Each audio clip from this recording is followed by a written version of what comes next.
দুচোখ ভরা প্রত্যাশা আর ব্যাগ ভরা সোয়েটার নিয়ে মার্চের এক উষ্ণ দুপুরে বেরিয়ে পড়লাম ভূস্বর্গের উদ্দেশ্যে। শিয়ালদা স্টেশনে আমরা তিনজন, মানে আমি, মা আর বাবা, দেখা করে নেব আমার মাসি, মেসোমশাই আর দিদির সঙ্গে, আর তারপর একসঙ্গে উঠে পড়বো রাজধানী এক্সপ্রেসে। আজ লাঞ্চ সেভাবে করা হয়নি, তাই খিদে পেয়ে গেছে যথেষ্ট। দিয়াবনি বলল, চল স্টেশনের KFC থেকে কিছু একটা কিনে নিয়ে উঠি। সেই মতো চিকেন খেতে খেতেই ট্রেন ছেড়ে দিল।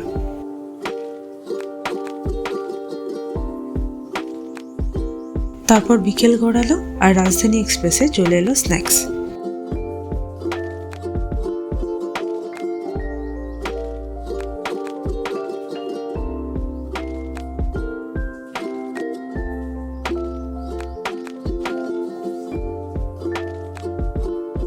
সান্ধ্য আড্ডা একটু জমে উঠতে না উঠতেই চলে এলো রাতের খাবার।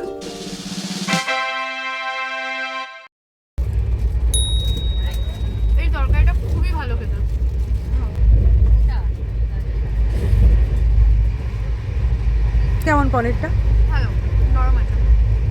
আজ আমরা ট্রেনের খাবার খাচ্ছি না, মা বাড়ি থেকে ভাত, রুটি, তরকারির ব্যবস্থা করে এনেছে।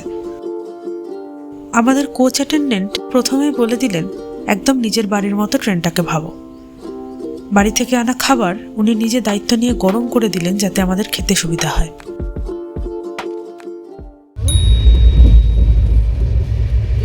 How's the food?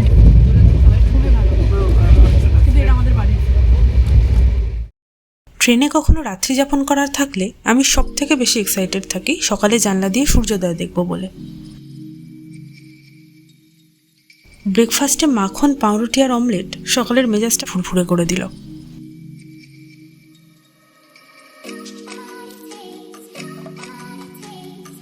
আমাদের বেলা 10:30টায় নিউ দিল্লিতে নামার কথা।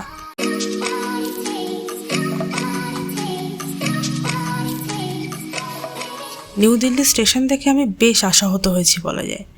অপরিচ্ছন্ন, ব্যবস্থাপনা বা ক্যান্টিনের খাবার দাবার কোনোটাই ভালো বলার মতো না।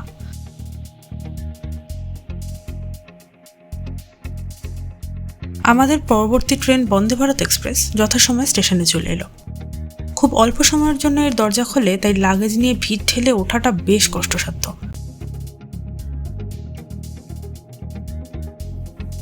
এই ট্রেনটি আমার বিশেষ পছন্দ হয়নি, খুব ঘিঞ্জি। যাই হোক, জার্নির ক্লান্তিতে কখন যে ঘুমিয়ে পড়লাম জানি না। ঘুম ভাঙলো স্ন্যাক্সের গন্ধে। সিঙ্গারাটা ট্রাই করলাম। রাত 9:30টায় নামলাম জম্মুতে।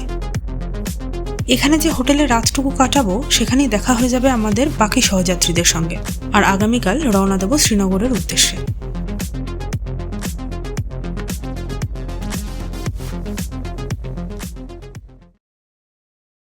এখানে যাতায়াতের জন্য প্রিপেড ক্যাব নিতে হয়। আমরা তাওই নদীর ব্রিজ পার করে হোটেলের দিকে এগোতে থাকলাম।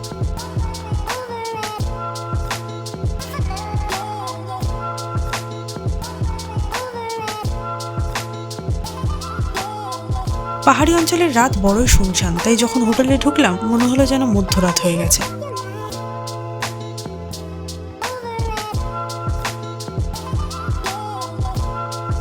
হোটেল ইন্টারন্যাশনাল, খুব একটা স্ট্যান্ডার্ড নয়, তবে এক রাতের জন্য ঠিকঠাক।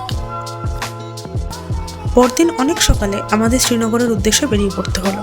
যাত্রীরা এবং ট্রাভেল এজেন্সির লোকেরা মিলে আমরা প্রায় 50 জনের উপরে মানুষ, তাই যাতায়াতের জন্য বেশ কয়েকটি 17 সিটের ট্রাভেলার গাড়ির ব্যবস্থা করা হয়েছে।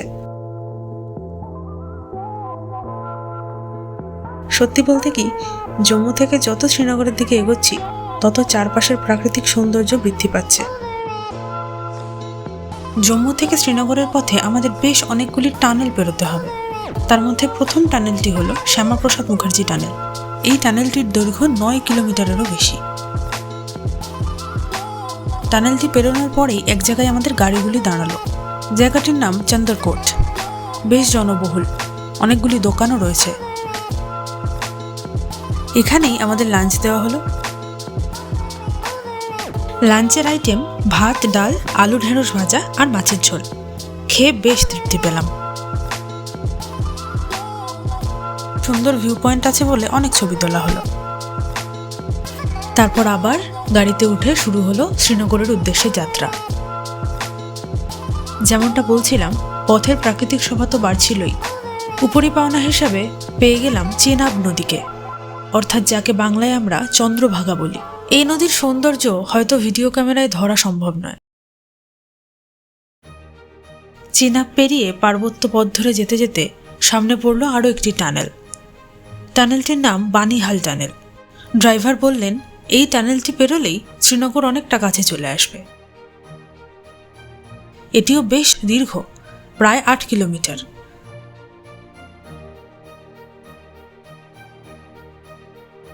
টানেলটি পেরোনোর পর আমাদের গাড়িগুলি আরেকটি ভিউ পয়েন্টে থামল। সেই জায়গাটার নাম কুড়িগ্রাম। হয়তো অনেকেই নাম শুনেছ। এই যাত্রায় এই প্রথম আমরা তুষারাবৃত পাহাড়ের শৃঙ্গ দেখলাম। দেখেই মনটা এত খুশি হয়ে গেল বলার মতো নয়। যেহেতু অনেকটা উঁচুতে উঠে এসেছি, এখানে ঠান্ডাও কিন্তু বেশ ভালো রকম ছিল। তাই জন্য কিছুক্ষণ বাইরে থেকে ছবি তুলেই মনটা চা কফির জন্য ডাকতে শুরু করলো।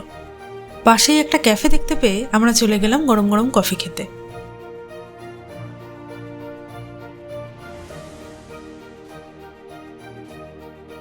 কুড়িগ্রামের পরেই যে জায়গাটা, সেটির নাম হলো অনন্তনাগ। এই যে রাস্তাটা দেখছো, এই রাস্তাটার নাম হচ্ছে NH-44। এটাকে শ্রীনগর জম্মু ন্যাশনাল হাইওয়ে বলা হয়। রাস্তাটার বিশেষত্ব হলো এমনি সময় এটি কিন্তু সাধারণ যানবাহন চলাচলের একটি রাস্তা, কিন্তু বিশেষ ক্ষেত্রে কোনো এমার্জেন্সি ভিত্তিতে এটি কিন্তু হয়ে ওঠে প্লেন ল্যান্ডিং এর রানওয়ে। ব্যাপারটা খুব মজাদার না? এর ওপরে অনেকটা পথ আমাদের এগোতে হলো।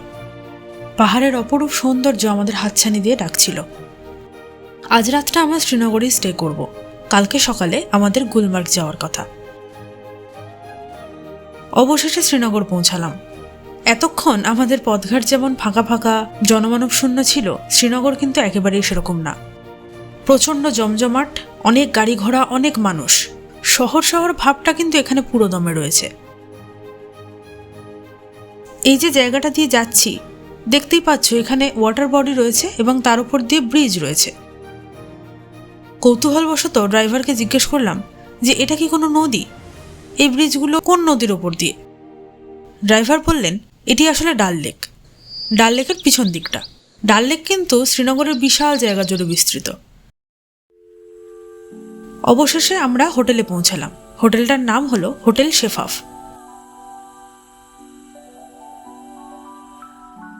সারাদিনের জার্নিতে আমাদের এত খিদে পেয়েছিল যে ঢুকেই আমাদের টিফিনের ব্যবস্থা করা হলো।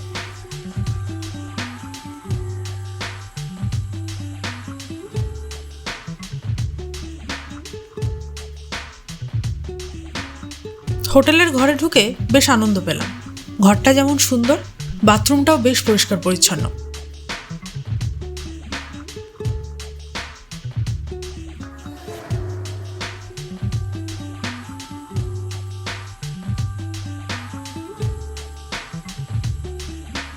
আর আমাদের জানলা দিয়ে পাহাড়ের খুব সুন্দর ভিউ রয়েছে।